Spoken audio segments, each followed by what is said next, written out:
Hi, I am Jeffrey Wernick, here again with Bruce Fein for another Fine Points. Bruce, great to be with you again. Mhm. Um, I'd like to start off, Bruce, with some observations of my own and kind of get your reaction to it, and then we can go off the direction you would like us to go off to. My understanding of the system and checks and balances built into the Constitution was the branch closest to the people was the House of Representatives. In the Constitution construct was basically a separation of powers where each were kind of independent of each other, but there was an authority granted exclusively to the Congress, and one to the House and the other to the Senate, is that basically uh, the the impeachment power is embedded in Congress. So that's the ability of Congress has a check. The Supreme Court can check when the legislature it goes beyond the Constitution. Um, and but the president has less checks with respect to going after either members of the court or members of the legislative branch, people elected by the people. But the trials, basically who does the investigation and impeaches the president is the House of Representatives, which is closest to the people, and then the Senate does the trial. So the way I interpret that construct is if if the because 4 years or a lifetime is a long period of time, and the Constitution was designed in such a way that the accountability was more than just what happens at the ballot box every 2, 4, or 6 years, but that there was an ongoing level of accountability. Every day, there's a sense of accountability, and that accountability and who begins the process of saying somebody who's usurped power and authority and acted in a way that violates the Constitution itself is that the quote police force for that is the House of Representatives, because they have the right to bring an impeachment against people against the president and against the Supreme Court justices. So really, if the Supreme Court attempts to check the legislature in what the legislature believes is an unconstitutional manner, the legislature can impeach a judge, and the legislature can impeach the president. Of course, it's not an easy process. You got to have the 2/3 majority. So it was something that was meant to be taken seriously, but clearly there was an incentive structure in that to make sure the branch of government closest to the people did a diligent job of making sure that there were no deviations from the constitutional principles that people fought so hard to establish people's inalienable rights. So that's how I view, from a conceptual framework of how the system was thought about from a system of checks and balances. So now we hear a lot of people saying it's really exaggerated, that Trump really has great respect and reverence for the Constitution, and he represents no threat to the constitutional republic. Um, and what do we see? Have we done in his the early acts he's done? And again, it's early, so it's still premature to make too much of a judgment, but we are seeing somewhat of a pattern. From my understanding, from what I've read from the news, is that he's done something in how he's filed things so that whoever is funding his inauguration is not subject to public scrutiny. So whoever's giving money for the inauguration and how much they're giving, we'll never know, and we'll never know the people who funded it and what benefits they might get as a consequence of funding the inauguration. So the question is we don't know whether there'll be a quid pro quo, because we won't have the information, because that'll be private information of his. Private information of his that he will also consider an official act and have immunity from. So, so that's the thing. Now we have there are, from my understanding, there's laws that govern the transition process.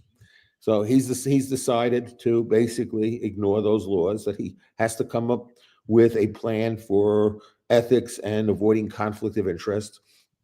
And to date, he's ignored that. Now, at the end, come inauguration day, and after he's certified, whether he'll comply with that or not, We don't know.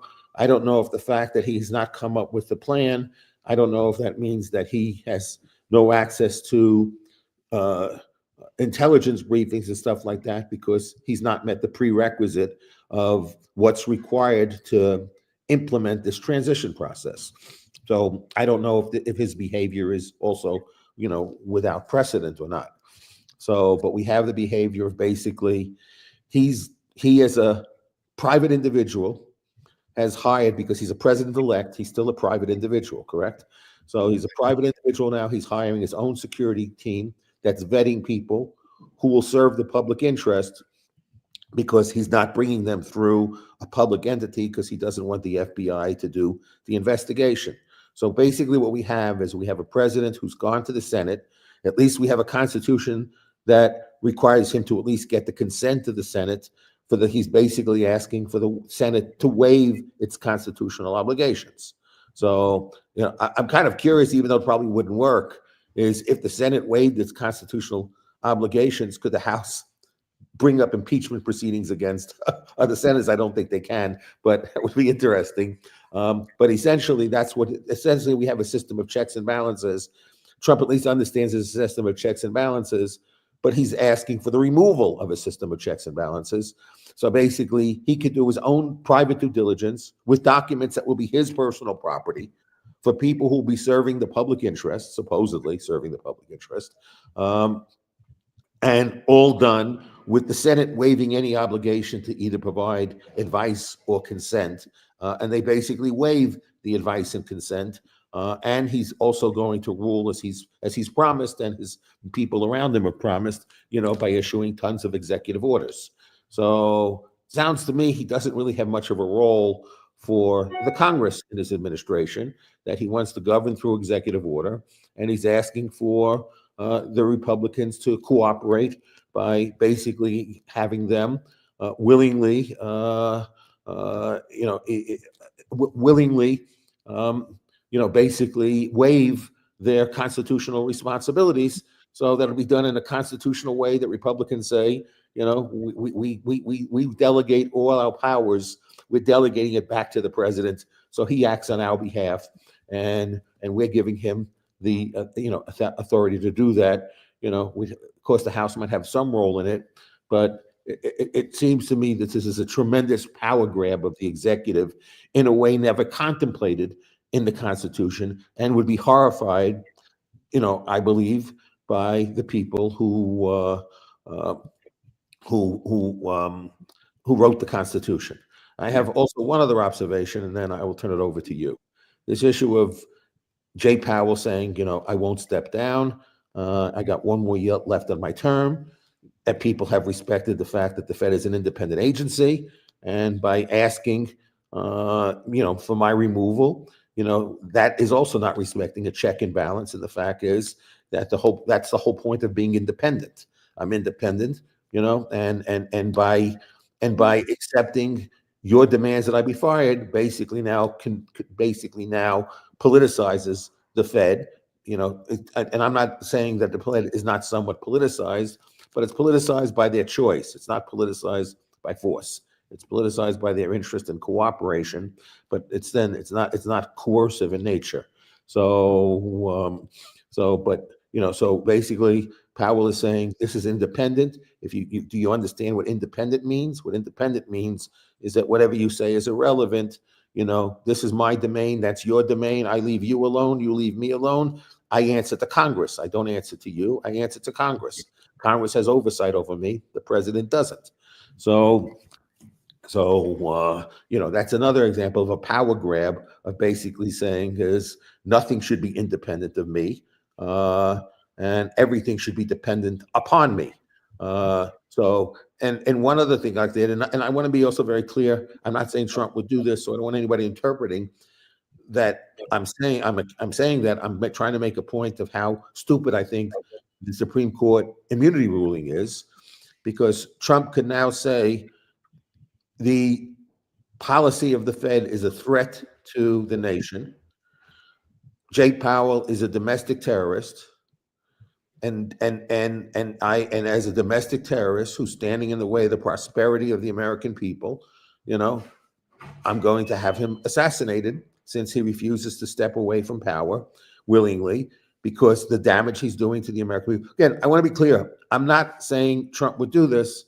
I'm saying that the ruling of the Supreme Court would actually allow him to do that, and that if he was speaking with his attorney general and other people in his administration and having quote privileged conversations, there'd be nobody really to subpoena who would have to give testimony on this issue, because those would be privileged conversations that the courts have basically said it's no one's business. So, again, I'm not saying Trump would do this, and I don't believe Trump would do this. So I don't want anyone to interpret it. I'm saying that the Supreme Court gave him the power to do this, and that's how perverse I think that ruling was on the immunity. So that might be a long opening. I took about 10 minutes. Sorry, Bruce. So no, that's okay. Can you respond? There's a lot there to unpack. Yes. I think, Jeffrey, the first point I'd like to make is this accretion of limitless executive power did not arrive with Mr. Trump. In fact, presidents on both sides of the aisle, at least back to 1845, when President James K. Polk, because he knew he couldn't annex Texas with a treaty, said, okay, I'll just do it by legislation, because the Senate wouldn't vote 2/3. So he decided he'd circumvent the Constitution. Then he lied about a Mexican soldier killing a U.S. soldier on American soil in order to dupe Congress into the Mexican-American War. Anyway, I could recite, but it's kind of been an escalation of impeachable offenses that have gone unaddressed, perpetrated by presidents of both sides for a very, very long time. And then it kind of took into an accelerated phase once we became the supreme superpower after World War II, Korea with Harry Truman. We couldn't get a treaty to bring Franco into NATO, so Eisenhower did executive orders to get him into NATO. And we can go on, overthrow of the Bay of Pigs and overthrow of Mossadegh and Arbenz in Guatemala, illegalities everywhere. And they continued to accrete each year. And then we got another boost of limitless executive power after the Soviet Union dissolved, because then we could do anything we want, or we felt we could. So we have efforts by Clinton to get Congress to declare war against Serbia over the Kosovo. Congress voted it down. He said, well, I'm going to do it anyway.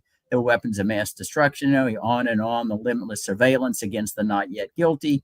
And so Trump kind of is now the culmination of, I think, a total destruction of constitutional checks and balances, which was what was the crown jewel, if you will, of our Constitution. Indeed, it was what James Madison called a structural Bill of Rights to protect us from tyranny. It doesn't exist anymore.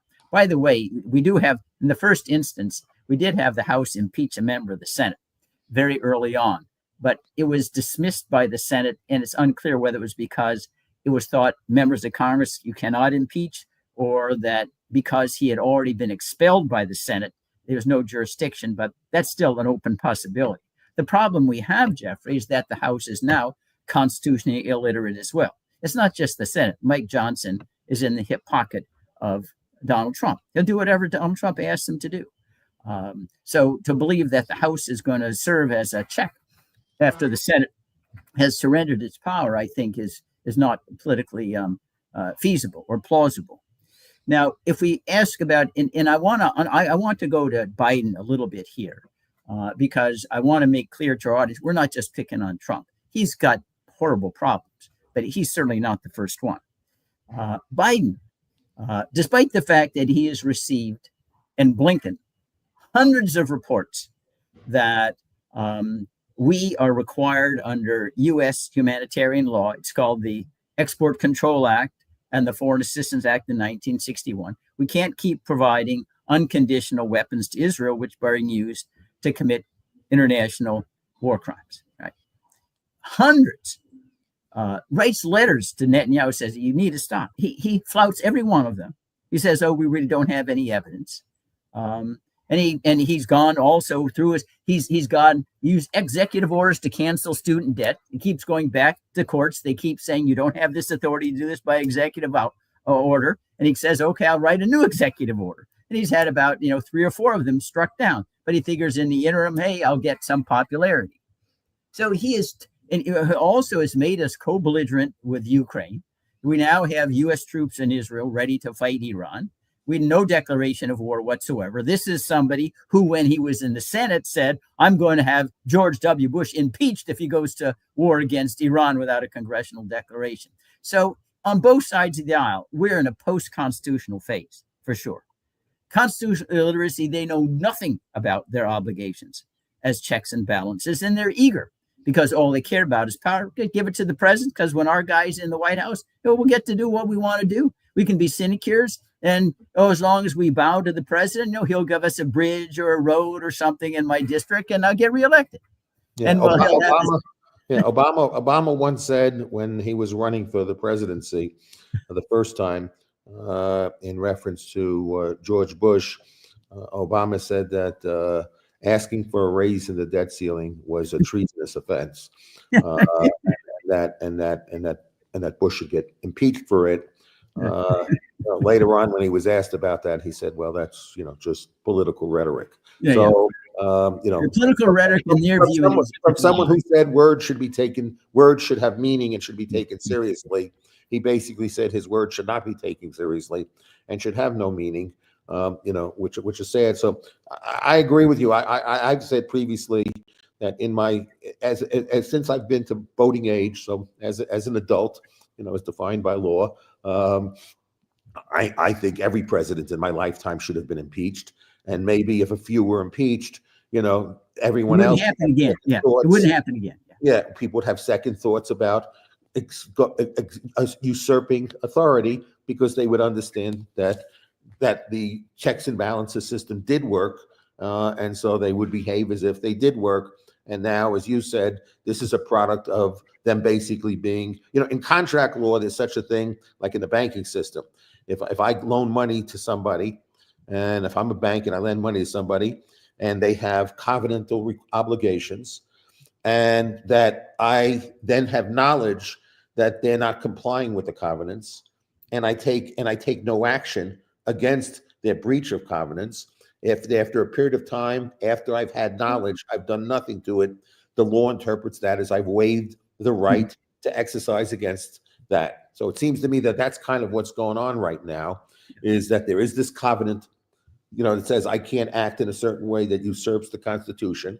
And so far, Congress is well aware of these breaches and has decided to waive all of them, to the point that it's like the covenant doesn't exist anymore. So, and therefore, the president can ask for more and more and more, and keep stretching and testing the limits, to the understanding at what point will I finally get pushback. Yeah, and I think what compounds the problem, Jeffrey, is that because the members are so constitutionally illiterate, their whole life they've only known the president does whatever he wants. And they don't learn anything. They don't read books, and they get no civics education anymore. It's common now for members on both sides of the aisle, House and Senate, to not even know their 3 branches of government. They talk about 2 chambers or this or that. Can you imagine that? I knew there are 3 branches on 5 years old. These are people sitting in the U.S. Senate and the U.S. House of Representatives. They don't even know their three branches of government. They probably don't know what judicial review is either. So they're so illiterate, they have no clue that they're even surrendering the power. They just say, Sig Heil, go ahead and do what you want. Could be Biden, could be Trump, anybody else. It's really quite disgusting. They're lazy. They don't even come to work until Tuesday. They leave Thursday. They spend all their time, fundraising and jumping up and down and dancing or something like that in childish amusements. They're not serious people. And that's why presidents just do whatever the heck they want. There are no checks anymore. But you're right. It's self-surrender. It's less presidential usurpation than the members just decided, hey, this is too hard. We just want an easy life. We just want sinecures. President, you do all the heavy lifting. Just give us some bridges and construction in our districts, and otherwise you can do whatever you want. Now let's go back, if we could. You said, Jeffrey, with regard to Mr. Trump, and this is what And again, Trump is not unique, although he uses peculiarly vulgar language, which I don't appreciate, because I think the president should set a standard to encourage people to read and write and speak correctly, because it's an earmark of what's inside their brain and how intelligent they are. But putting that aside, we already have a track record of the first term with Mr. Trump saying, and I'm quoting his exact words on July 23rd, 2019, then I have Article 2 where I have the right to do anything I want as president. And then he later said, the Constitution should be terminated if I think there's electoral fraud. And then he told Mike Pence on the morning of January 6th, Mr. Pence, you need to choose between me and the Constitution when you start counting electoral votes. I mean, so he's already shown that he's completely contemptuous of any constitutional norms. I mean, maybe that's an overstatement, because I doubt whether he's ever really read the Constitution. He doesn't even know what he's violating. He just feels he can get away with anything he wants. He's done it in the past, and he'll do that in the future. So I have a question for you on this point. Yeah. How much of this do you believe? Because I believe that to be the case, but you obviously you can disagree. That basically what Congress is doing in waiving their duties and obligations that they've sworn to uphold, and obviously they don't take swearing to the Bible too seriously, is also a reflection of the will of the people. If on the ballot was Trump versus the Constitution, I think Trump would have beaten the Constitution. So people do not want to be governed by the system. I mean, people want to be free. So they like the fact that there's something to make sure that there's no abuse against them personally. But there's a difference between somebody wanting not to be a victim of government overreach and then understanding that there's a systems and checks and balances that make sure that nobody becomes a victim of that. That as long as they're not a victim and they don't see themselves likely to be a victim, then what's done to other people, they really don't give a shit about. And so therefore, they just want somebody who will, pardon the expression, just get shit done. And by any ways they want it. So when people are frustrated, they want a savior to come in who will just get stuff done. And they don't want to hear about messy processes that delays them from having, from having done the policies that they want to. But again, that's only a certain percentage of people that want that set of policies. We basically have almost half the people that want one set of policies and half the people over another set of policies.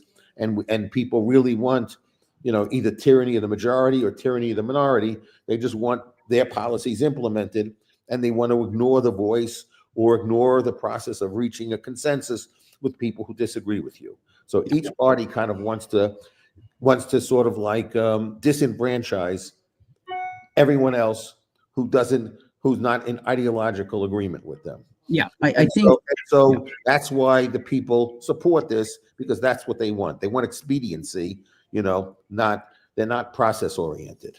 That's right. It takes a certain threshold of intelligence, I say, Jeffrey, to understand the importance of process over expediency, and the need for checks and balances. You can't be a species narcissist.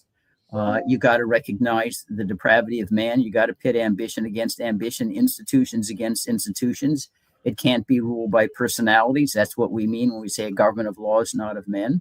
And your description reminds me of a Pastor Niemöller, who served long years in prison under the Nazis. He said first they came for the socialists, but I was not a socialist, so I said nothing. Then they came for the trade unionists, and I was not a trade unionist, and I said nothing. Then they came for the Jews. I was not a Jew, said nothing.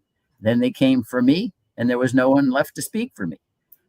So even in your own self-interest, you got to say you need to give, everybody a right and an opportunity, a fair chance in life, because at some point it's going to come back and haunt you. But it takes people who are deliberate. They're trained, I say, in the art of thinking, of critical thinking, sober second thoughts, and that's gone.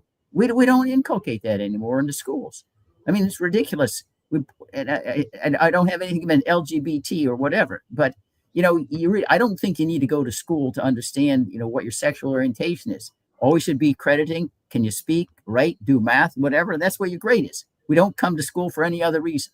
We're not affirming or disaffirming anything else. That's your private business. But you got to learn to read and write, be a critical thinker, and be a vigilant watch on your government officers to make sure they comply with the Constitution. But that's just, it's non-existent, literally. There's no audience for that. And it's hard to know how to save a people who don't want to be saved. I'm reminded, in the last chapter in Gibbon's Decline and Fall of Rome, he recounts how Athens lost its freedom and said what the Athenians wanted most was freedom from responsibility. They didn't want to give anymore. They just wanted to take. And then they lost it all. They lost all of their rights and opportunities because they were just preoccupied with self.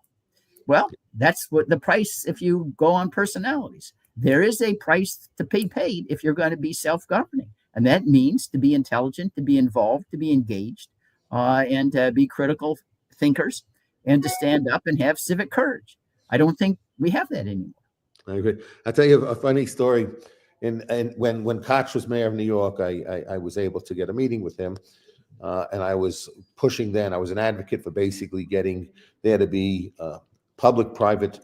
I wanted to get governance into public schools from the private sector. So I spoke with him about a model that I had designed for governance of public schools. Koch seemed very interested in trying to improve the school system, but unfortunately, he had limited power. He was fighting with the governor all the time over who actually controls, the public schools in New York, the governor or the mayor, and the school boards. So the school boards finally basically said they came back with another idea, which I thought was a terrible idea, and they created this what's called an adopt-a-class program. So the theory behind the adopt-a-class program was people about 14, 15, you want to motivate them to stay in school because that's kind of like the age that they tend to start dropping out. So they wanted to motivate people around that age to stay in school. And so they wanted to bring role models into the school system, and teach a class and hopefully give them motivation to stay in school. So I said, doing something is better than doing nothing. So, Koch asked me if I would adopt a class. I adopted a class. So I adopt this class. I go meet the teacher. I have a conversation with the teacher.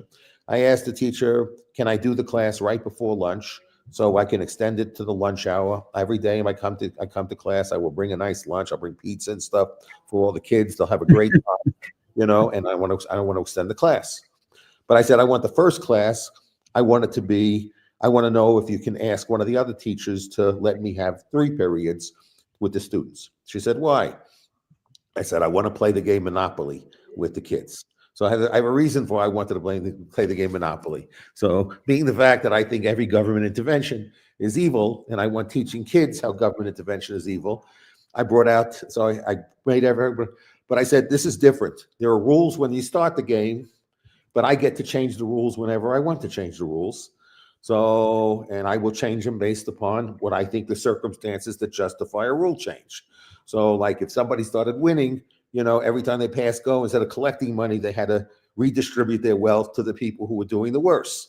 If somebody owned a lot of hotels, I put rent control on. So then they got more. Then they got more. Then they got more property. Then they had even more rent control. And the interesting thing in watching them play is why they can't articulate, economic theory. Once I post rent controls, they stopped building. They stopped doing much building, so they could articulate, in their brain, they could process and say, rent controls are bad. Why should I make more investment, in making the property worth more since I won't extract value from it? And they began to talk about how unfair it is that because they're good and they're successful, maybe even lucky and successful, but whatever it is, it's their money, and why should they have to share it with other people? So I would explain to them, well, welcome to my world. So, that's basically how government functioned. And they were not very happy about, that process where a government could just change the rules during the game because some people played it well or were luckier than others.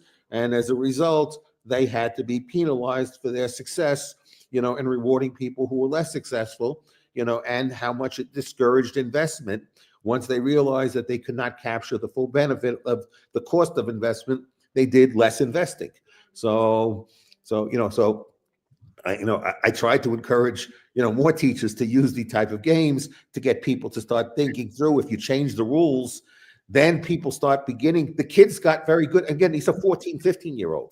They got good at understanding the dynamics of what would trigger a rule change. Mhm. So they know of certain things, if they accumulated too much, that they know that, that they were anticipating the type of rules would change, so they were forward looking.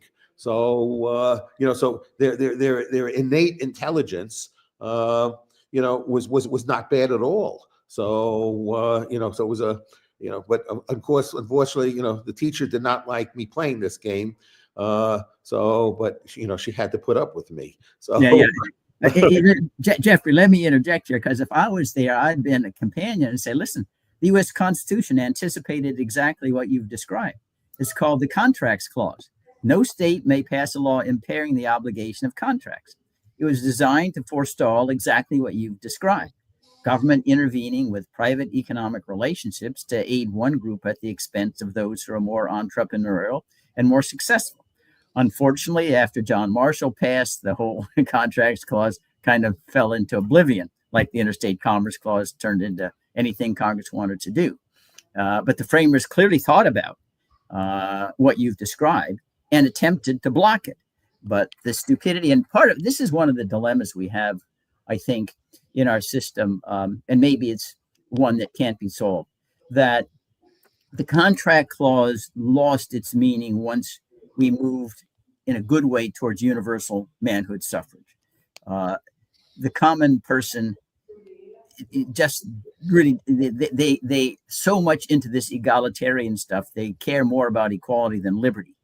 De Tocqueville once said, in the United States, when he was visiting in the 1830s and 40s, people would have everyone rather be a slave than that one be recognized as exceptional. There's kind of jealousy factor, right, against anybody else. And so they intended the Contract Clause to perform the function that you've described. And indeed, James Madison in Federalist Papers are writing, who's ever going to make an investment if they believe that by the time they've accumulated the capital and planned for their success, the law has been changed, so it's worthless. You're speculating on public measures, and that's too risky. And so you're not going to be able to develop the kind of prosperity that you'd like when everybody is able to build a better mousetrap and retain the rewards of their own, incentive and creativity. But unfortunately, the Contract Clause is, it's not de rigueur. It's not been de rigueur for, ever since Franklin Roosevelt, at least. So we don't have that protection, but it is something that the framers thought about very clearly.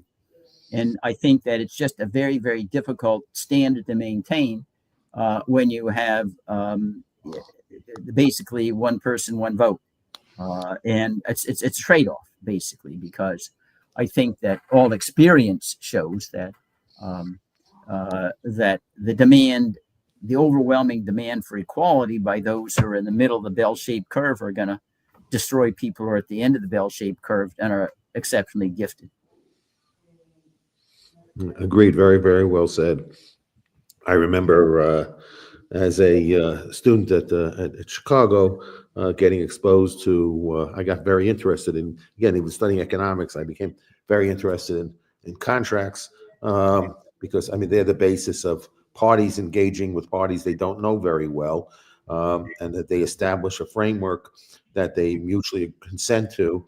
And we have trust in that relationship, and that gives us the confidence to deal with people we don't necessarily know, because we view the contract as an enforceable document and enforceable at a reasonable cost, and that's what gives us the ability to not have to do, a lot of due diligence on the other person. We have to do something, but we ultimately know that if contract law functions like contract law is expected to function, that's what gives us the ability, and property rights, as long as, because in any contract, the first things that you assert, are that whatever it is you're engaging in commerce with, you own it.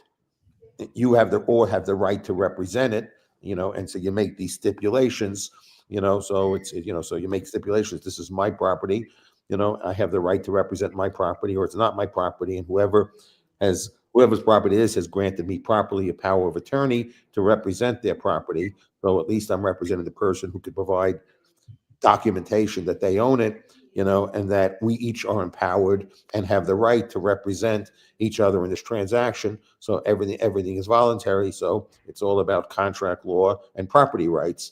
And then I got exposed to this book recommended. I don't know which professor recommended it to me. Again, because I was an econ student, I wasn't a law student. Grant Gilmore's book, The Death of Contract. I became very curious about, what happened to contract law. What are some of the things that influenced you as a student, in your thought process, how you Well, it evolved? was always, to me, it was always the separation of powers. Men aren't angels. Distrust limitless power anywhere. Secrecy is the bane of self-government. You got to have transparency. And how much, I could see as a student that was being violated. The lies told about Vietnam, all the, security and the classified information, whatever, the stupidities that led to that. And also what was clear to me, if you look at the huge disasters I consider, politically, legally, they're architected by the Harvard and Yale graduates. It wasn't the downtown corner law school. These are the people who get the highest training, that power corrupts, and Lord Acton is right. Absolute power corrupts absolutely. To see how errors were made, no matter how brilliant these people were, because if they had to choose between power and doing the right thing, they choose power every time. And to be exceptionally suspicious of government, that despite the fact that surely private individuals can do harm, corporations can't. The greatest threat to liberty is the government, because they got monopoly of two things: violence, and they got a monopoly of money, power to print. And that means that we should not be indifferent to the threats that private individuals contain, but your first focus needs to be on the government.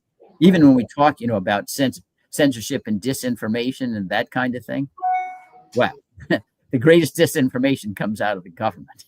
Right. every time they publish something, Every time they open their mouth, it's misinformation or disinformation. Yeah, and that it's so normalized that for the political people, they don't believe that. They believe that telling a lie is just ordinary conversation. They don't even register the difference between truth and falsity. You just say whatever you think is politically beneficial at that time and place. And if you have to say the opposite 10 minutes later, you say the opposite. That to them is par for the course. So that's why.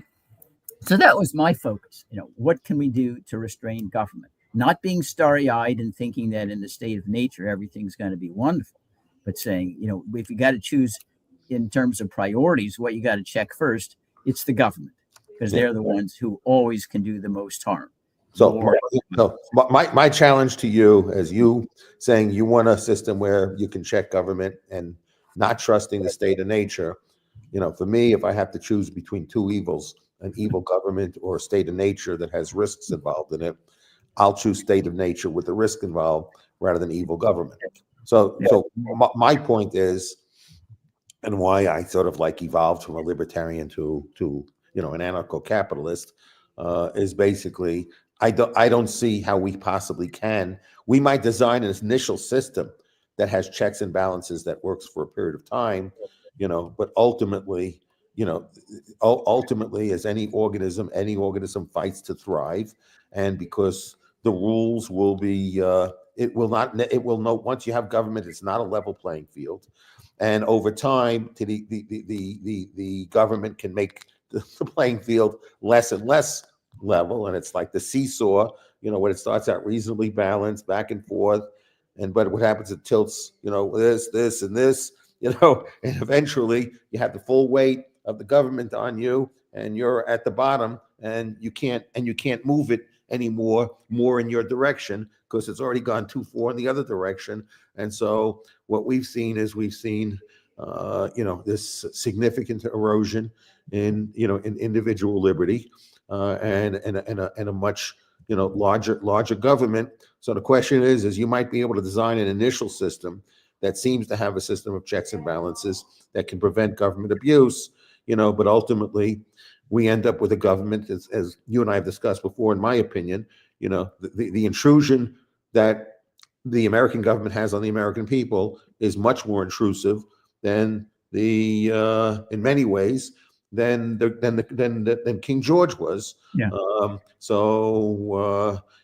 We replaced one form of tyranny with the worst form of tyranny. Yeah. But let me listen. I think Jeffrey, the one thing you're omitting is at least the founding generation, they understood, and maybe it was because the leaders there had all been the victims. They've been on the short stick of power. So they prized and lived in their minds and bodies liberty, because they weren't King George III. They were fighting that.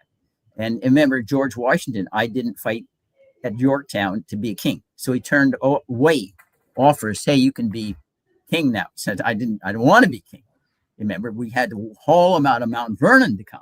And then he wanted to leave after the first term, and he said he didn't want to serve a second term. They had to encourage him to do it. And that was truly remarkable in the history of power.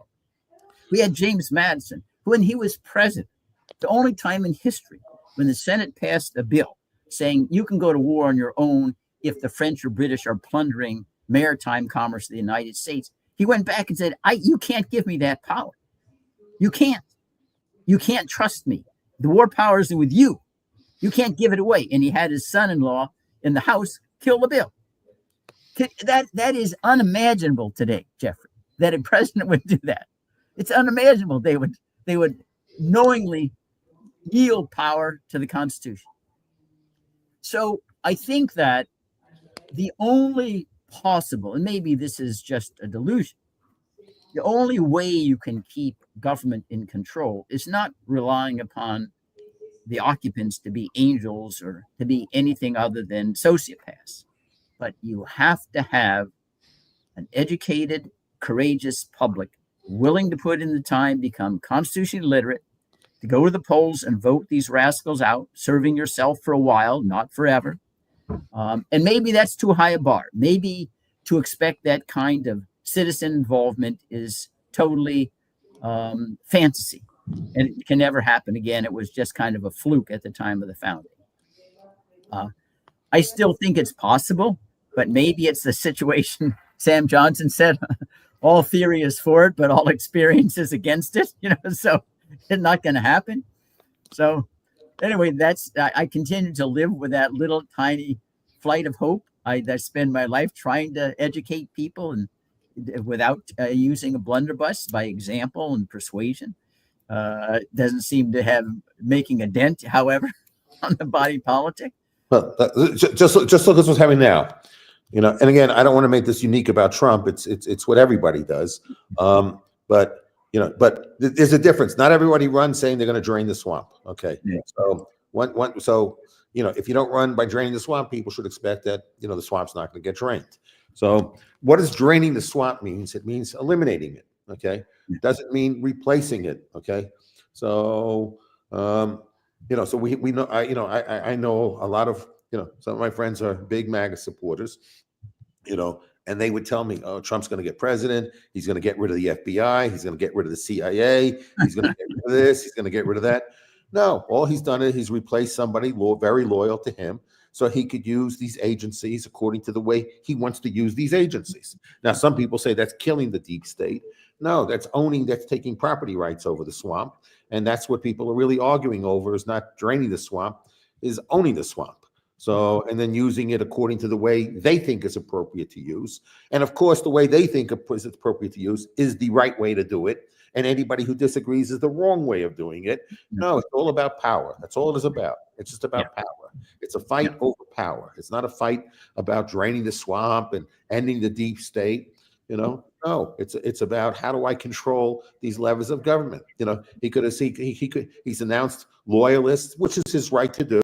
in all these agencies. Personally, we have a lot of information out there, about, quote, the wisdom of crowds. The fact is that the best way to make good decisions and have wisdom is get people with diverse backgrounds who see things from a different perspective, and they tend to do a better job, on average, making decisions than getting all people who are completely aligned. And where you go to a meeting and I had a friend that was he was once a finance minister in this country. He was like the second or third most important person. After he left the government, he went into a brokerage house. He called me up and he said, "Jeff, can you sit in some meetings and give me some guidance here? I have to turn this business around." So I did it as a courtesy. I didn't do it as a business. I went over because I had a little fun doing it. And the first time I go to a meeting, he's with all these PhDs in the office. Everybody's very smart. So he starts off the meeting with 10 or 15 minutes of talking about how he sees everything. So then he goes around the table, and what do you think? "Oh, I agree with you. You're really smart. Yeah, I really agree with you. It's really profound what you had to say." So he already signaled what his beliefs were, and then everybody just echoed his beliefs. So all these people had knowledge, and none of them, all they wanted to do was tell him how smart he was. And so what benefit did he get from the people around the table? He might have had nobody. He came to me, he said, "Jeff," in his office, he said, "Jeff, what do you think about the meeting?" I said, "What was the purpose of the meeting?" So he said, "What are you talking about? This is a risk management meeting." I said, "No, I'm very confused. I didn't think it was a risk management meeting. So I think it was a meeting about you saying something and then having been told how wonderful you are." I said, "I have a better idea. Don't waste other people's time. You have a bathroom in your office, go to the mirror, tell yourself how wonderful you are, and kiss yourself in the mirror, and that'll be equally productive, except that'll be more productive because then you're just wasting your own time, not other people's time." So they can either be doing something productive, or wasting their time, and your time just feeding your ego. So how is that good governance when you don't get pushback? I mean, yeah. Jeffrey, I can't resist because I'm going to forget, and you'll like this one. This is I mostly disagree with everything Lindsey Graham does. I think it's kind of half crazy, but he said, if you want to get prepared for a trip to North Korea, go to Mar-a-Lago and watch Donald Trump enter the room. Everyone stands up and starts clapping. Immediately enters the room, right? That's how they do it in North Korea as well. So that's where. So we already know where we are. But you're right. They sacrifice all the principles. They just say this is great. And let me give another example of what you've described. When Franklin Roosevelt was considering this notorious concentration camp for loyal Japanese Americans in World War II, Francis Biddle, Harvard educated, he goes back to the Biddles who owned the first bank or the second bank of the United States. Biddle, yes. Okay, he's the attorney general. It says, well, Mr. President, says this is unconstitutional. I think this is racist stuff because we have no evidence of espionage or sabotage. Nothing. And Roosevelt says, well, listen, these are battleground states. You just got to go along because, we need to win the election. We can't let the Republicans in. So he says, okay. And then Biddle then lies to the U.S. Supreme Court about the real reason for the concentration camps. He gets away with it in the decisions because Korematsu or whatever. Anyway, that's Francis Biddle. Okay. Now, did Roosevelt really get anything from that? I mean, that's just viewed as a disgrace when the U.S. Supreme Court, some 70 years later says it was wrong the day it was done. That's not a very high compliment. But there you have Francis Biddle totally succumbing to Franklin Roosevelt because if he said, hell no, excuse my language, he's not going to be attorney general anymore. He said, well, I'll get attorney general who'll say yes. So again, but going back to then, my initial question, which is why, I'm an anarchist and not someone and no longer a libertarian, is all these examples you're giving of checks and balances when they're really important to work, don't work. And so the question is, how do we get them to work? How can we tweak or modify or transform or reform the system in a way that we can change the incentives for people to. The incentive ultimately is supposed to be us holding the people accountable. Yes. So if we don't do that, what else is there if we refuse, if we view getting our set of policies is more important than rule of law? Okay, so because that's a decision people have made. People have made a decision that rule of law, unless it applies to them personally, it's an abstract concept that they don't really support unless they're directly a victim of it, and then they want the protections of rule of law. But to the extent that they don't see themselves as victims, they don't mind other people being victims. So in the absence of that, how do we, like, I think of things, but again, all they have to, like, how can you incentivize people to, but this has never happened, to not abuse executive orders, is maybe you limit, how many executive orders the president can make, or if any executive order is turned down by if 2 or 3 are turned down by the Supreme Court, as being unconstitutional, that becomes automatically an impeachable offense, so something that would trigger impeachment, sort of like automatically, but you'll never get the legislature to, that's the problem, you'll never get the legislature to pass laws checking, because if the legislature, if the party that occupies the White House also controls the legislature, they're going to support, they want a strong president. And the minority party doesn't have the votes to check the president. So so there is no incentive for the only hope is that a majority party in the Congress would want to put a check on the president and know that they're putting a future check on maybe their candidate in the office. And not only being able to do that, they also have to know that they got to get enough votes to overcome a presidential veto, which is unlikely to do. So I don't see any hope of us being able to reinstate or reinforce the systems of checks and balances. So instead, all we're seeing is a more rapid erosion of any sense of checks and balances. Well, that's true, but Jeffrey, my view is take your description of your role, trying to be a model going into the classroom. We did have, the checks and balances did exist at the beginning. The framers knowingly, and George Washington could have been king. He didn't. He said, I'm going to restrain myself, even though I could be king. I don't want to be king. I don't want to set a precedent being king, and he gives his farewell address and says the Constitution is everything. You can't just give power away. You got to have checks and balances. And this is why it's such a timeless document, which is ignored today. So how can it be done? I think the only possible way to try to get the pendulum swinging back is you have to inculcate at least 2 things in youth.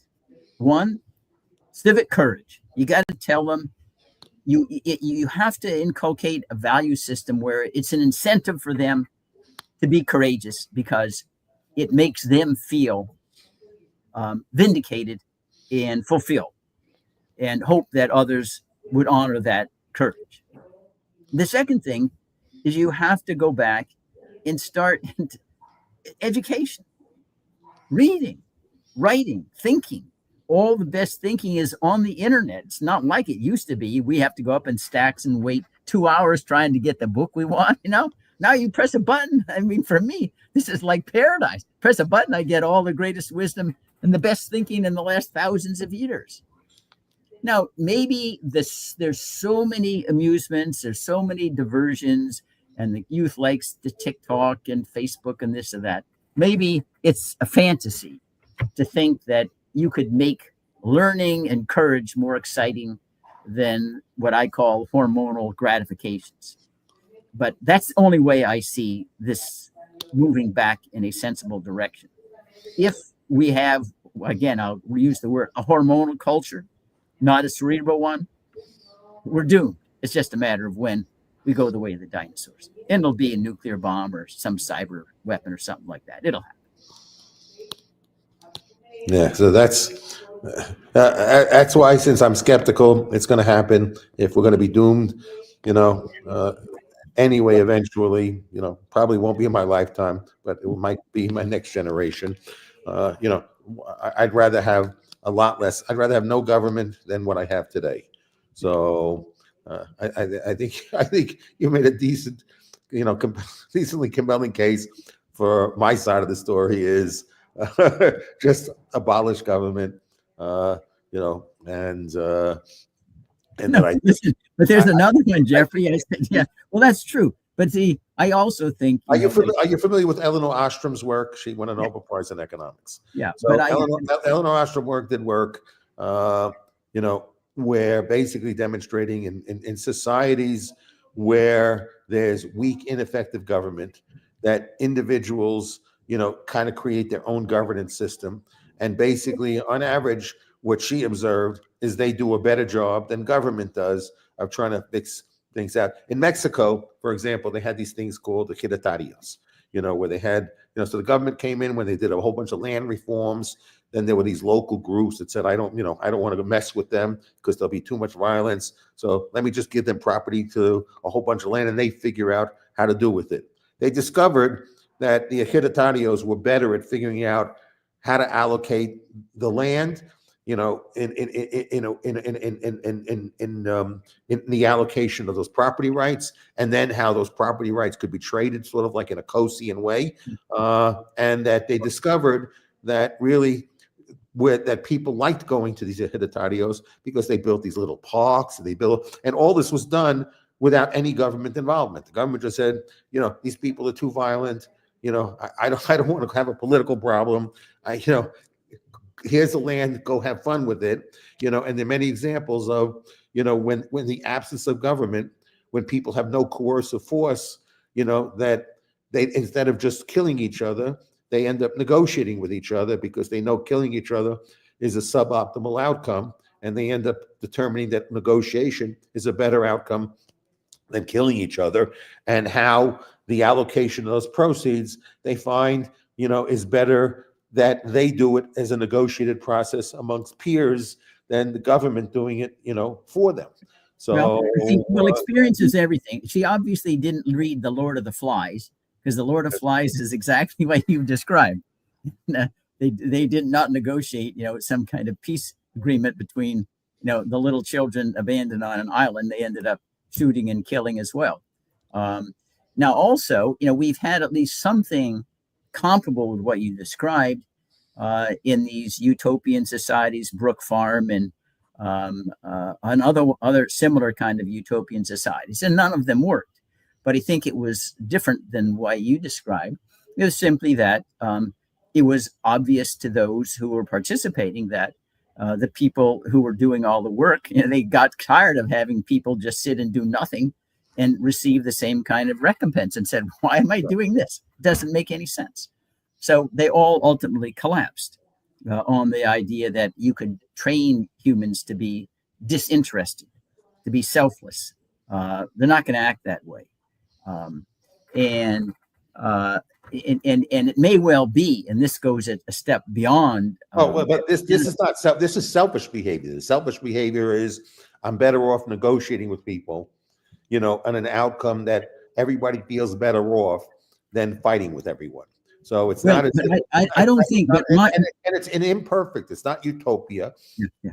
It's not a master planner saying. I mean, if you take a look at like the Puritans when they came, okay, they were utopian in nature, right? They came in. They basically did a whole bunch of farms. You know, they divided the land up. You know, whoever, if somebody was very successful and somebody was not, somebody was a loafer, everybody, the food was distributed equally to everyone. And what happened? A whole bunch of people returned and a whole bunch of people died. And finally they got, you know, Winthrop or whoever it was, you know, who said, this is stupid, this is not working. You know, we're going to embrace capitalism. People get their land, and they get to keep what they sow, and it's theirs, it's their property, and we established property rights over the land. And then it began to because people didn't want to farm for their benefit and everyone else's, and they didn't want free riders. So they decided to have a system where basically they said, you have property over your lot. If you work it well, you benefit. And if the other person doesn't, too bad for them. They can't basically live off your produce. And the incentives changed. And that's when they prospered. I think very little people really know the story of, you know, of the Puritans and in the first Thanksgiving, that if they embraced utopianism, and if they would have sustained their embrace of utopianism, you know, they probably all would have died off, or they all would have gone, or you know, those that did die off probably would have gone back, as many did, to Britain. But instead, they got a wise governor who said, this doesn't work. Let's try something different. Let's really try property rights. And once they tried property rights, they began to be they had other defects, like chasing Roger Williams and Ann Hutchinson out to Rhode Island because they wouldn't pray to their God. They had their own bigotries. But listen, I think that, Jeffrey, I don't think experience teaches that if the species has to choose between fighting and killing each other and prosperity, they'd rather kill each other than go for prosperity, because that's their self-identity, is proficiency in killing. There are exceptions. And that, go back to Abel and Cain.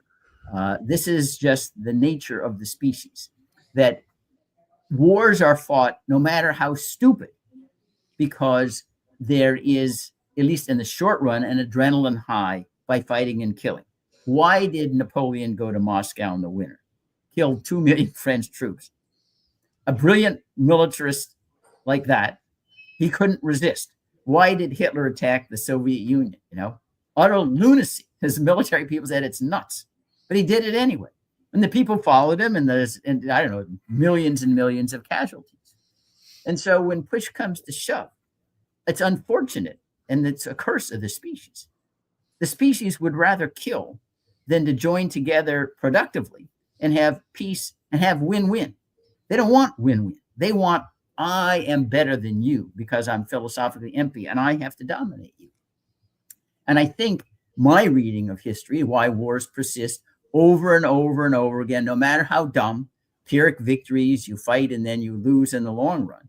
They're exorbitantly expensive. It drove the British had to choose between financial solvency and wars of empire. They chose wars of empire. 3/4 of World War II, the British were fighting to preserve their colonies. It had nothing to do with the island. Now, you could say that seems irrational in an economic sense, and it is.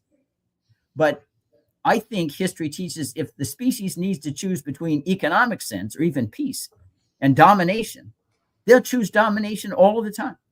That's why we see wars for no reason repeat themselves one after another after another. They don't go away. And that's one of the reasons why, I'm a big supporter of separation of the state and money, because ultimately how have wars been financed is by debasing money. So if you can't debase money, you can't fight wars, because on the most part, people have not been willing to pay for them. So you can't prosecute wars if you can't finance the wars. To some extent, you can get people to be, quote, patriotic and buy these bonds, by, these war bonds, by basically, telling a narrative that arouses people and has them support wars, as you talked about. Maybe it is in our DNA. The fact that we still are kind of Neanderthal mentality, and we like conquest, and we like to use violence over conquest. We're still more used to using our physical abilities than, as Poirot would say, our gray cells. So we don't like to use these gray cells very much. So that's more difficult. So if you have physical prowess, that's much easier than actually using, gray cells. And most societies have basically been anti-intellectual societies. Yeah. So, they don't like the intellectual. They don't like the public intellectual. So, they don't like philosophy. So they don't like to think about what motivates them. They don't like to put a mirror to themselves. So they put a mirror to other people. We're all very good about putting a mirror to other people and exposing every flaw that they have. But we're all averse to having a mirror put to ourselves, and having anybody ever discuss our own flaws, or us looking at our own flaws. So, so again, I guess that gets back to the point of, how do you prevent people committing violence against each other? And, that's the point of all empires in society have eventually done it by debasing money. So because the people have not been willing to pay for the war, or they go and conquer another people and use their resources to continue to fight other people. So it's like you have gold and you have other things. I need gold. I'm short of gold. So let me go someplace that has a lot of gold and kill them, and I'll have gold so I can I can then use that to pay more mercenaries to to continue to prosecute more. So I need more natural resources and other stuff to continue to expand my empire. But ultimately, if this was not financed, if we went back to the American people and said, the central bank said, we're not printing enough money anymore to pay off the close to $36 trillion in debt now, and so the government cannot issue any more bonds. The debt ceiling, cannot be increased. Then we'd have to see, as a society, when we realize that resources are not limitless but very limited, let's see the decisions people make. And I bet you many people would not want so much of their money allocated towards our war-making capacity. Yeah, but let me make these observations, Jeffrey. One, there's no accident that the Bank of England, just like the Federal Reserve, was created just as the British Empire began to expand, right? The Bank of England, they needed to have a financer for that. And during World War I, then Secretary of Treasury William McAdoo told Wilson, the president, listen, there's no way the American people are going to ever we can't impose taxes to pay for this war. We've got to get the Liberty bonds. We'll have the Committee for Public Information, make everybody think they're unpatriotic if they don't get the bonds. But there's no way that we can fight this war by taxes. And so they did exactly that. They had vigilante groups. If you didn't buy the bonds, then you were ostracized and whatever, vilified. And of course, the national debt soared from 1 billion to 30 billion, 1 to 30 in World War II, World War I. And so, and the Fed basically has been used since that time, to fund the warfare state without requiring the taxes that most people would find prohibitive to try to be the policeman of the whole world. But you're absolutely right about, as well, the second point, about most societies are anti-intellectual. And I'm reminded of these famous words, and Lord Tennyson wrote, "The Charge of the Light Brigade," this is about the Crimean Wars, the British Empire, reached its zenith. "Theirs not to reason why, theirs but to do and die. Into the valley of death rode the 600. Celebrating, not using their brains. Rather than celebrating, they should have turned against that stupid general and said, we're not obeying this idiotic order. We didn't enlist to commit suicide. But instead, this is viewed as valor, right? To be an imbecile, anticipating Adolf Eichmann. I'm just following orders, sending Jews to the gas chambers. So it's a very, very difficult challenge that we have. And I know that human nature likes to look on the positive side of things. But to my mind, I'd rather see the truth, no matter how dismal and challenging it may be, than live in a fantasy world. I need to deal with reality, just like the force of gravity or the weather, rather than hopey, changey stuff and live in a state of delusion. Yeah, when I find it kind of like amusing, like this government efficiency, Elon Musk, Ramaswamy heading up. One is, what makes the two of them experts on every single branch in the government? So what's the point of even having a cabinet minister if we're going to turn over the budget to the two of them? Why even have a cabinet? Just turn over government to them and let them control, every administrative agency in the government. If they're going to go around and they're going to build, I don't know how many people, they're going to need to hire to basically become an expert on how money is allocated in every single, and how much of those allocations, are stipulated by statute. So, that you can't just put a magic finger on, you got to change the statute. So I don't know,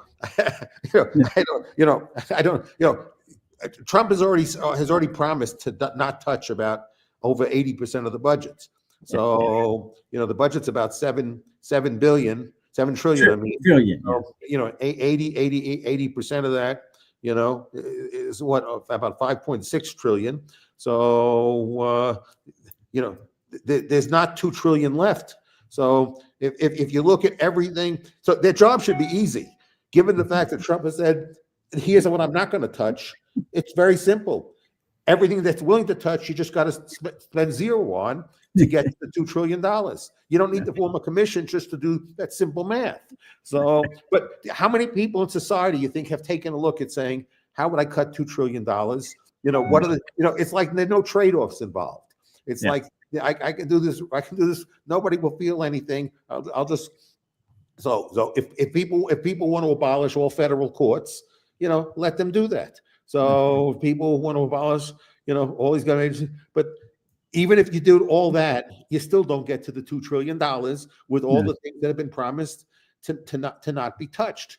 So but if Trump wants to say, I'm not going to pay everybody 100 cents on the dollar on Social Security and Medicare, I'm going to raise people's premiums to do things like that. But again, that doesn't cut the budget. That just increases taxes. Or he can reduce Medicare benefits, and he can shrink the military. But he said he won't do any of those things. Yeah. So and people don't understand that's I've spoken to people who think the biggest line item in the federal budget is giving support to illegal immigrants. They think that the government spends more money on illegal immigrants, that the federal government spends more money on illegal immigrants than military spending, than interest on the debt, than Social Security, Medicare. They think that the biggest line item in the federal government is aid to free stuff that the federal government gives to illegal immigrants. Yeah. The Pentagon spends that every 10 seconds. every 10 seconds, on wasted stuff, to make sure that we don't have a teenager throwing a rock in the downtown of Mogadishu, Somalia, right? That's really important. Spend millions of dollars on that because they're an imminent threat. So, and what you've described, Jeffrey, is better than anyone. There are no free lunches in in economics. There aren't any. There are always going to be trade-offs, opportunity costs. People think, we've now reinvented free lunches.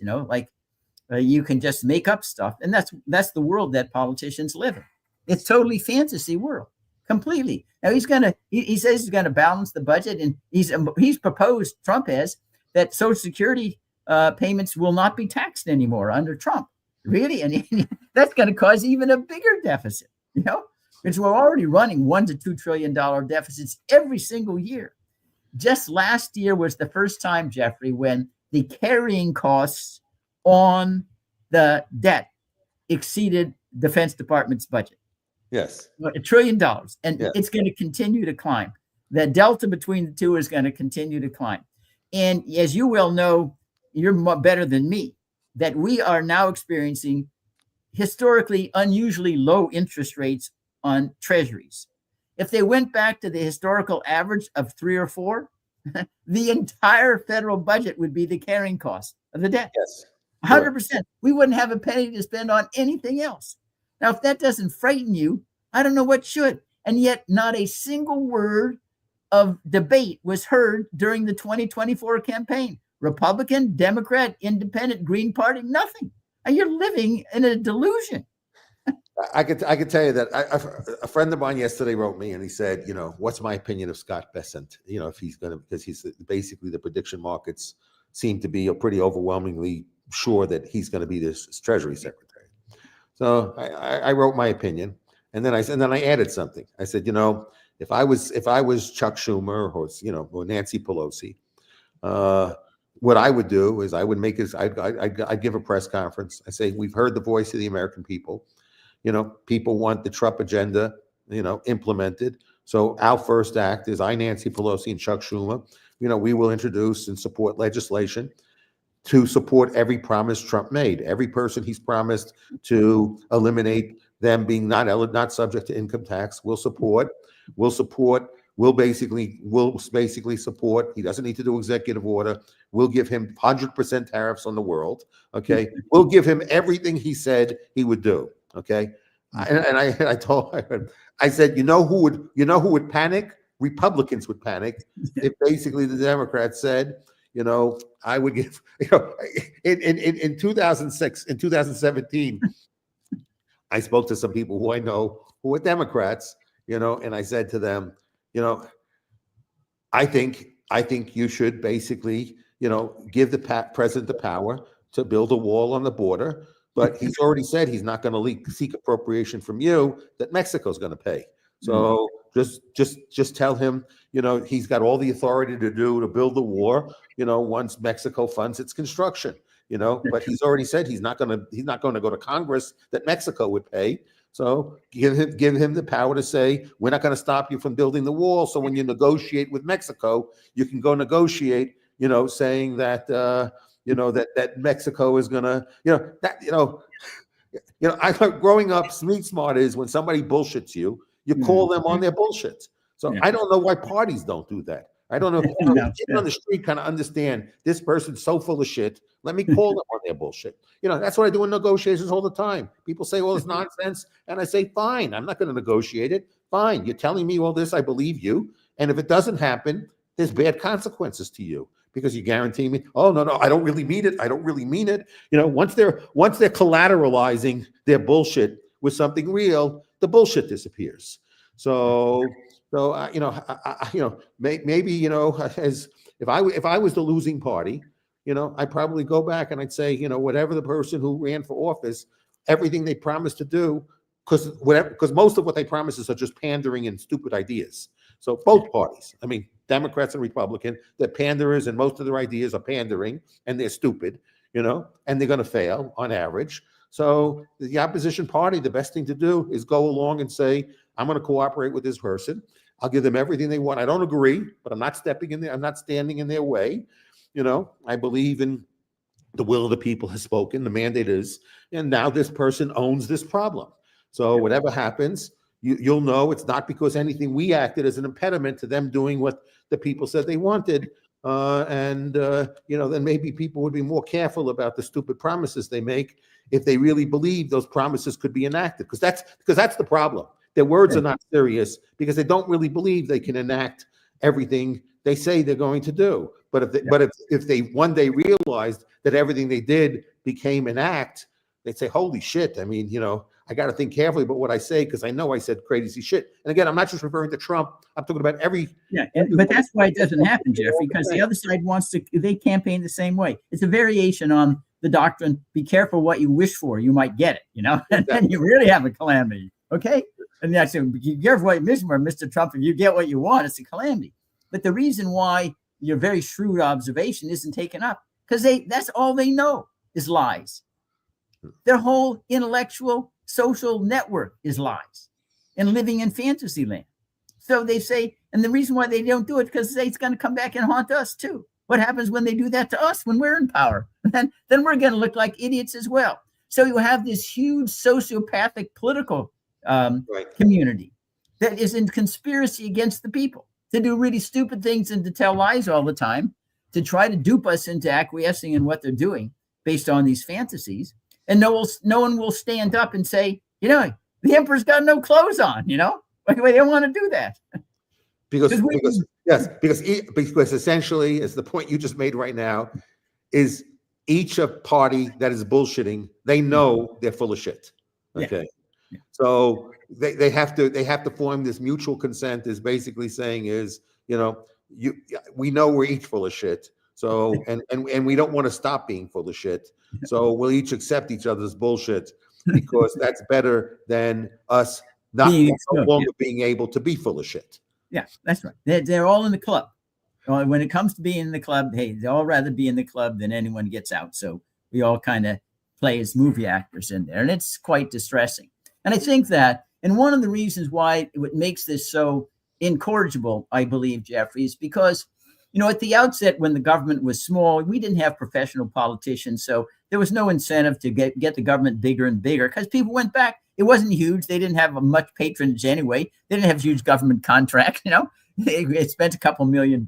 We had about 6 tugboats out there. We didn't have a military industrial complex. And so people came and they went in office. So their mind wasn't, hey, I've got to think about getting the government bigger and bigger each year because when I occupy it, that means more power for me, right? More glory. But now that's all flipped. These people that we have, Joe Biden's a perfect example. Their whole life is doing nothing but sitting in government offices. They want to make the government bigger and bigger. And then the other ones come on. Trump wasn't in that situation, but heck, he knows the bigger the government is, that more power that he has. Why would he want to shrink that? Even when you have somebody like Reagan who comes in on, okay, I'm going to cut the government, it's going to be smaller. It didn't get smaller.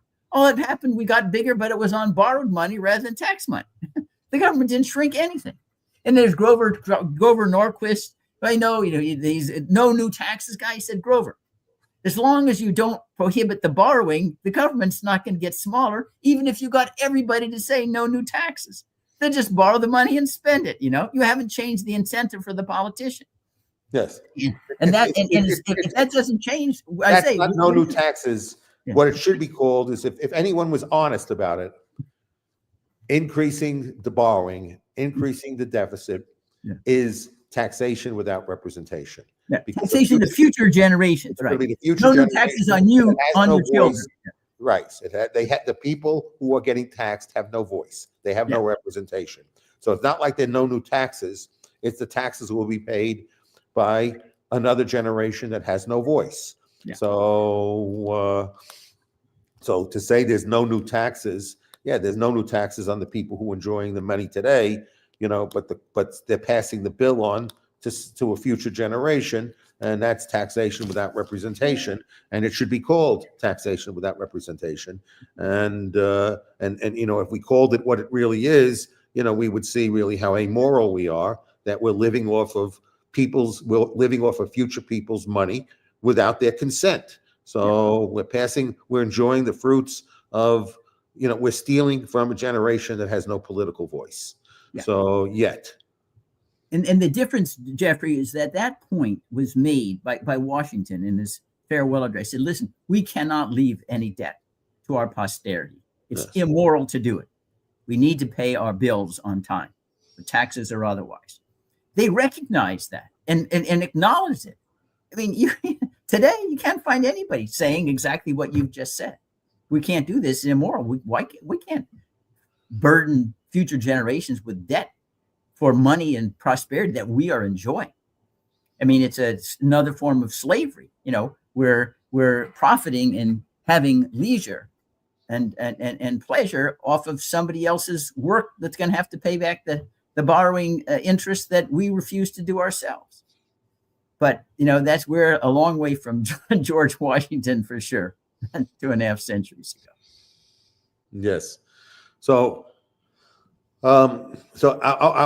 basically you think the best hope is, again, that we can keep pushing to educate the public to expect more and demand more, not for a set of policies, but for a process, and to trust the outcome of that process. And if the process has the right incentives, on average, people will be, right now we have, part of the country very happy and part of the country very pissed, and some people who are occasionally happy and occasionally pissed, so maybe if we had, a process where the politicians could not borrow and spend, if they had to get everything they spent, people had to be willing to pay for, and then there became an argument over how we allocate, scarce resources, and they should be viewed as scarce resources, that maybe, just maybe, while people, we get everybody, reasonably happy and everybody reasonably unhappy,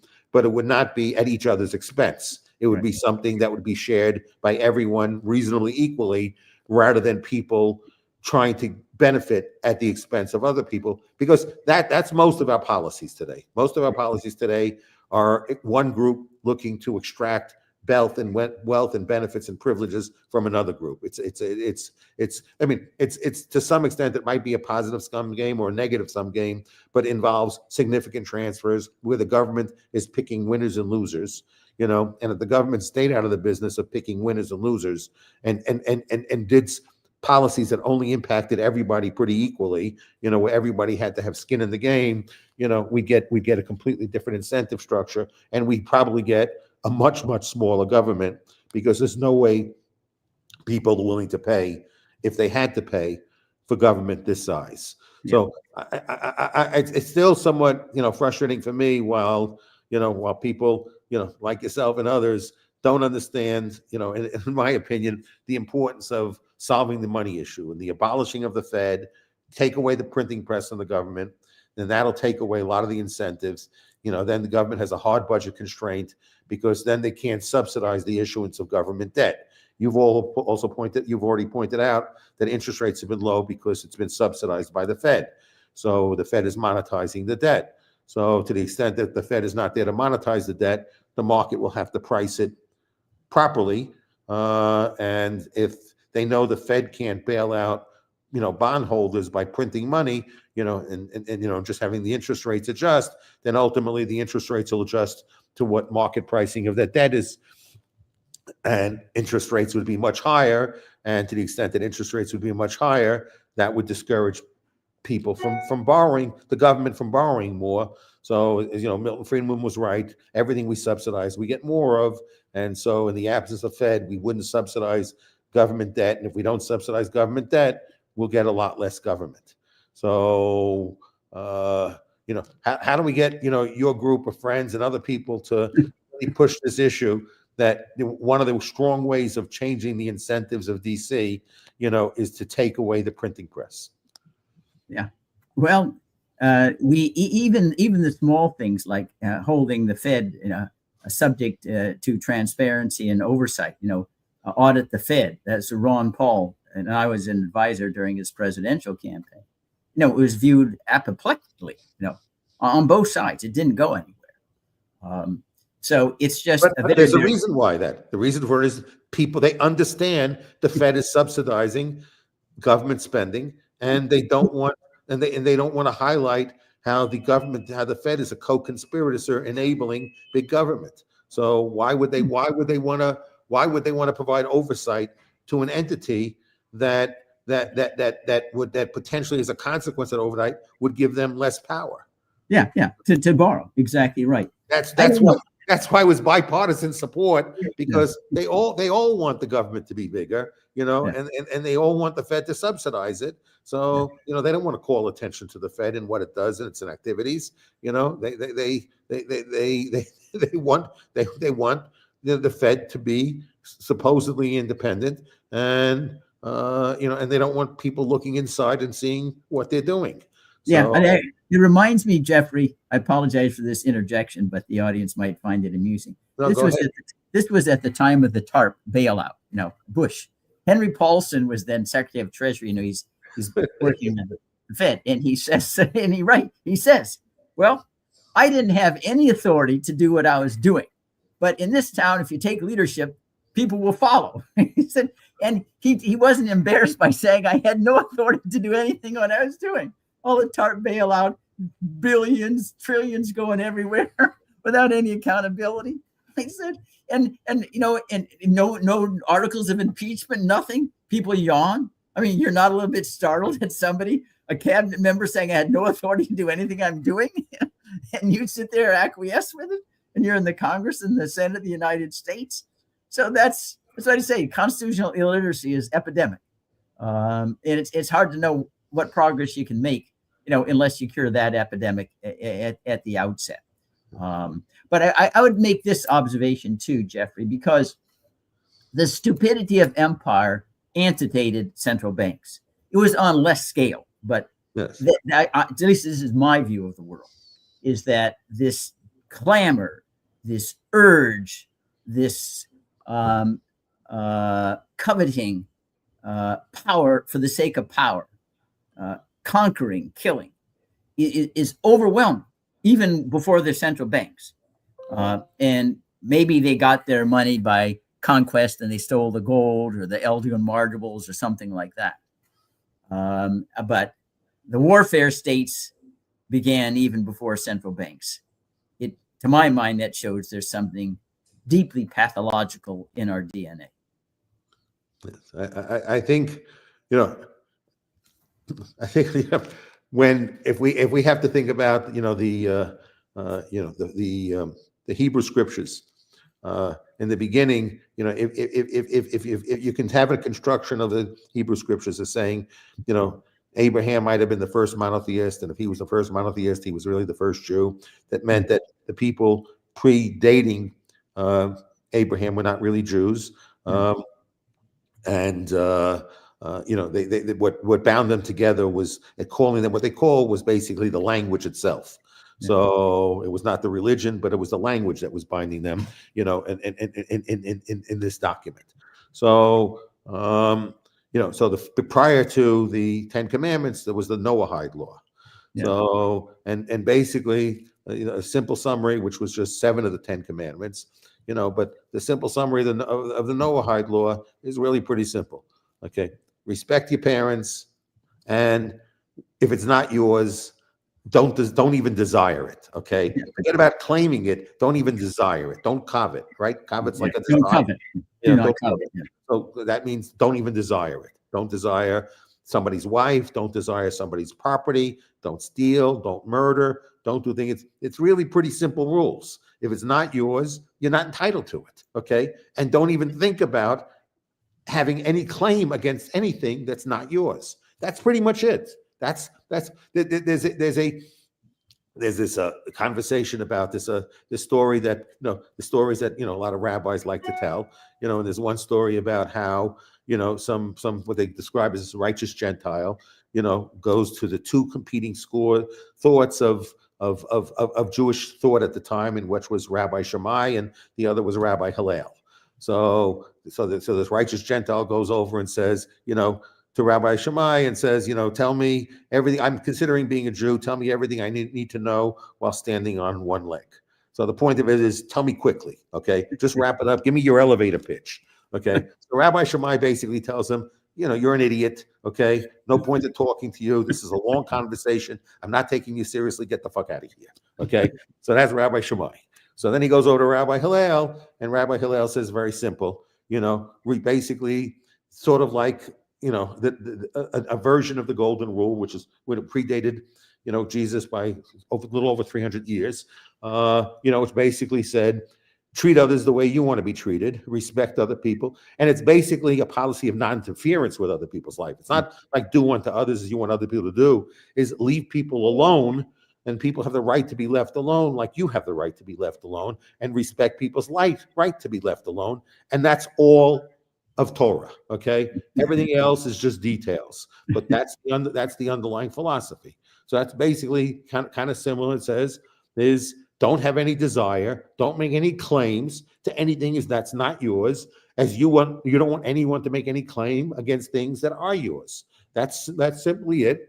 That's basically, for anyone that believes in God, that seems to be a universal principle according to the first scriptures. That. And these first scriptures were not designed for Jews, because at that point in time, there were no Jews. They were just people who could read that text in that language. So, and shared that tradition, but there were no synagogues, none of that existed. There were no houses of worship at the time, this document was written. So it was not written to Jews, because they didn't exist at the time. So these were just rules that were established. It seemed to make sense. Is that how people can live in a civil society together? And the best way civil society can live together in peaceful and harmony with each other is whatever is yours. Whatever is somebody else's is theirs. Don't have any desire, any claim to anything that's not yours, and that's simply it. And that seems to be a pretty decent way to construct a society. Only we don't like that. It goes back to we covet a lot. And we want justification for our coveting. Yeah, well, listen, even if they didn't have any synagogues, they had Baal and the golden calf. Yes. Moses discovered that. He goes up to Mount Sinai, comes back with the 2 tablets, and then it got thousands of Jews there praying at the golden calf. So it's wonderful. Like the Sermon on the Mount, it's wonderful. Yes. But it's all it is words that are honored in the breach rather than the observance. And it's not because the words are deficient. It's because the species is made of crooked timber, and words can't change that. And we try as best we can to use our cerebral faculties to diminish it. It's an uphill battle, like running against a 500-mile-an-hour headwind. But if it's the right thing to do, we need to do it. And whether it succeeds or not, that's beyond our control, but we can't fail to try.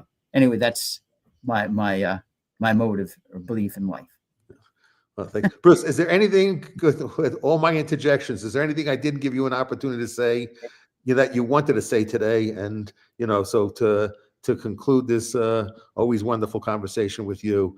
Now's your opportunity to do anything I've kind of prevented you from saying by this. No, So you can say what else you're gonna say. the one thing I want to underscore, I think, is that we have all these statements of dire peril that Trump is something new, a monster that we've never seen before, and it's so different. And suddenly we are confronting an existential threat that didn't exist before.